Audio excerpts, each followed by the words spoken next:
welcome to another episode of Breakfast on boat. Breakfast on boat. Breakfast on boat.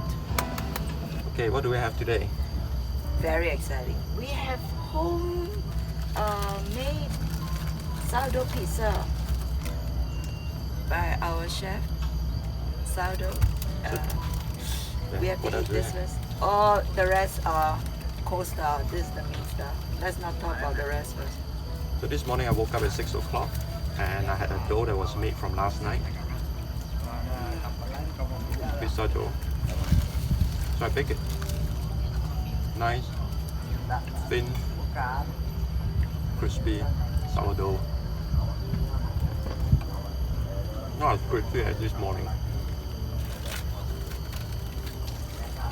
Margarita. The taste is still wonderful. Of course, like all pizza, it tastes best when it's out of the oven. And I had that crispness. I like the dough today. I made the dough yesterday, let it rest at room temperature overnight, and it ballooned and overflowed out of the pot. Folded it, cut a small ball, roll it into a pan, put it in the oven. That's what the dough is. Good stuff. Simple as that. The difference between making a regular pizza and a sourdough pizza is the longer fermentation process that allows the natural bacteria from the sourdough starter to work on the dough and the gluten, which is why sourdough bread is more healthy for the guts. You can make a thin pizza or a thick pizza, but the key is the dough. Here we have an unagi pizza with onions and tomato. It's so delicious.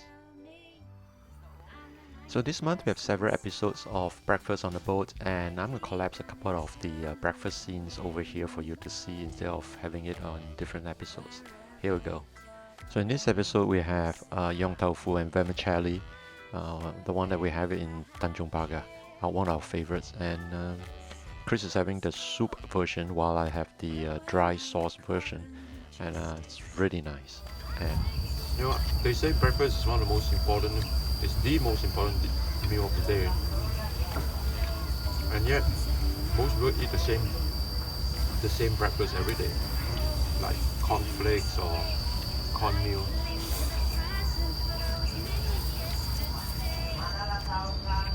For Asian, they'll have savory food for breakfast, like this noodles, and for Malay they'll have rice, nasi lemak.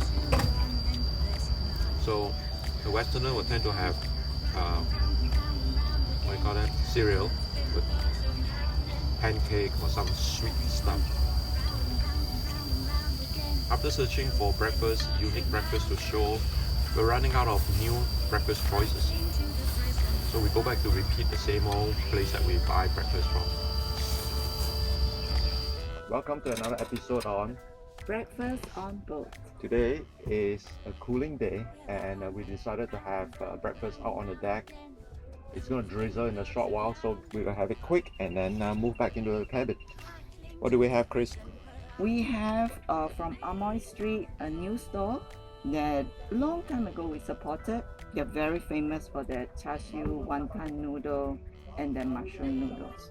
So we're trying them today. Okay. Now today we have two special things that we never featured before.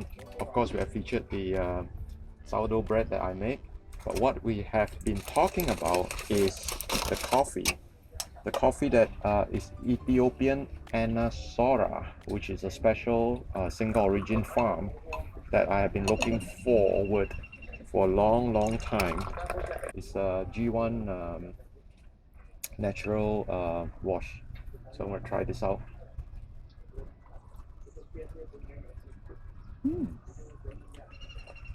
This week is Chris's birthday. Actually, it was yesterday. So this is a special gift for her birthday. Thank you. And this too. And the hat. Happy 28th. From last year, I started baking a lot of sourdough and just experimenting a lot. And this is one of the really good outcome of sourdough. Nice, crusty, golden brown and some dark brown crumbs. And once you slice open, you can see the crumbs and the holes, and it's just an amazing result, and just to see it is very fulfilling. Even after 200 loaves, the first time you take it out of the oven, it's just a special moment. It's fulfilling to see the years from the scoring that you have done. And when you slice open, sometimes it makes some holes, sometimes it doesn't, depending on the kind of flour that you use and whether you use whole wheat, rye, or just pure white. It's an amazing experience.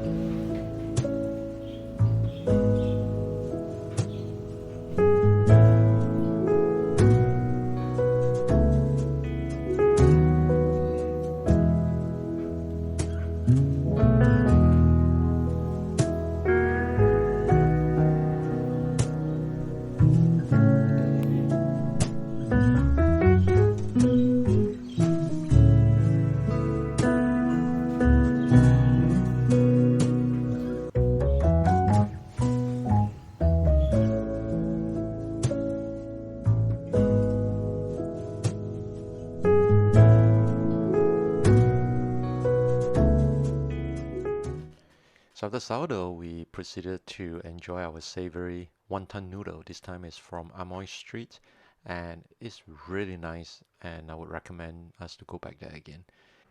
So after breakfast, I usually do some work on the boat, and today we're gonna use the power jet to clean the boat. This is my neighbor Eddie. He's washing his boat. Look at him. He's from Batam and was stuck there for a few months, and now he's back here cleaning up his boat. Hard-working guy. It's been a while since I used my power jet. We got two hoses. One is the input from the tap, and the other one is this special hose that connects to the spray gun. And you got to make sure that you turn it tight because of the high pressure. Once you get it done, and like James Bond, you got your gun, the man with the golden gun. And Chris got a chance to play with it right now. She's spraying and having some fun here.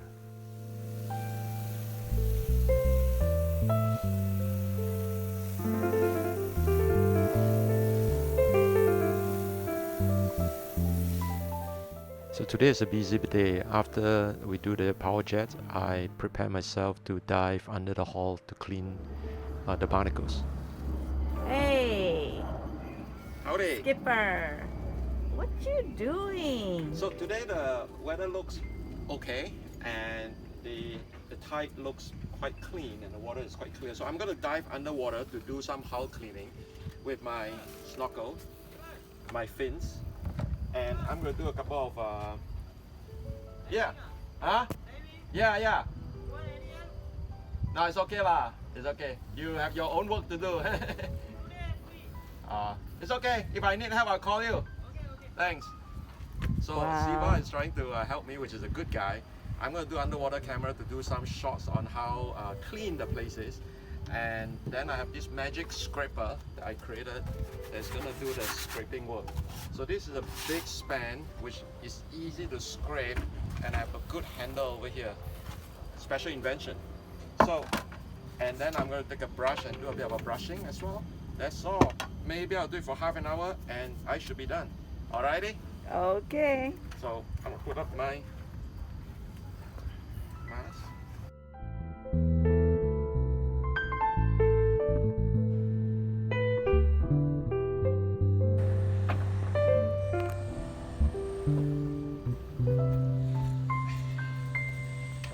Gadgets. I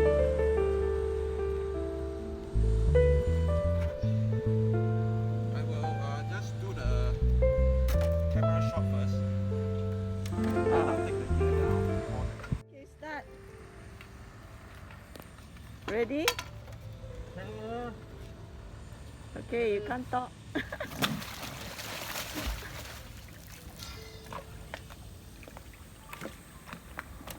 Okay. Record. Okay. Yes. Okay. Recording. Yes, that's Siva over there.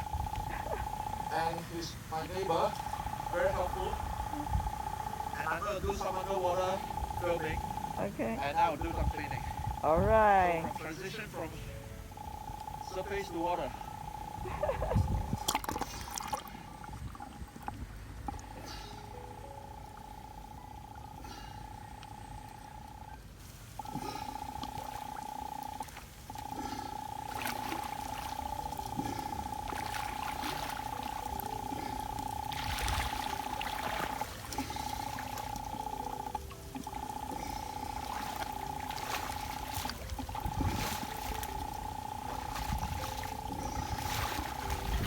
There's quite a lot of barnacles below.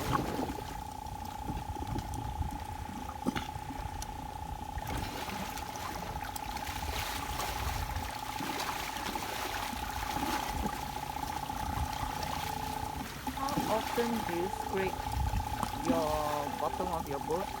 We use scraper, Yeah, but how often you all scrape it? but I use diving one. Yeah, how often you have to go down and do it? Like 1 month, once? No, me 1 week, one time, 1 week, one time. Ah, every week ah. Yeah, because we 1 week never do, there will not chemical come. Okay, he has to know.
The keel of a boat is like the wing of an aeroplane, except that it is underwater and it is the counterweight to the sail. It is 2 meters deep and it's really hard to wash. I had to surface almost 20 times. I just finished painting the boat and the next time I need to add stickers, the names and the logos on the boat. I've been pushing off doing this servicing of the toilet pump for a while. It's working but it's not smooth. The pump has a valve that I think is broken, so I opened it up and discovered I lost that piece of plastic. I had to fabricate it, and first I gotta make a template using a plastic, and I need to find a material. Nothing better than to recycle good old plastic card. Gotta cut it slowly bit by bit and custom made it.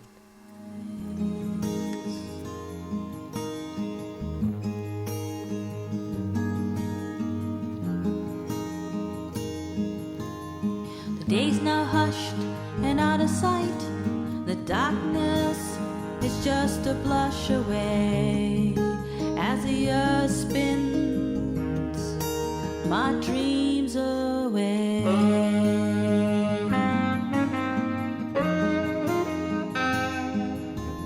So tonight, before tonight, I'm by your side under the velveteen sky. Now the dirty work is finally done, and while I was hard at work over here, I did not know that Chris was also hard working in the fore cabin in the sleeping quarter.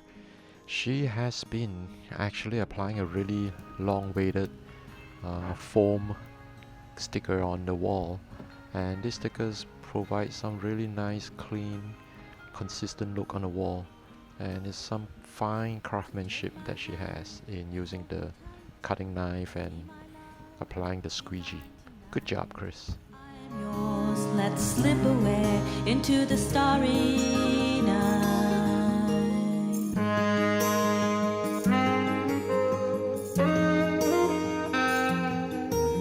'Cause for tonight, I'm by your side under the velveteen sky.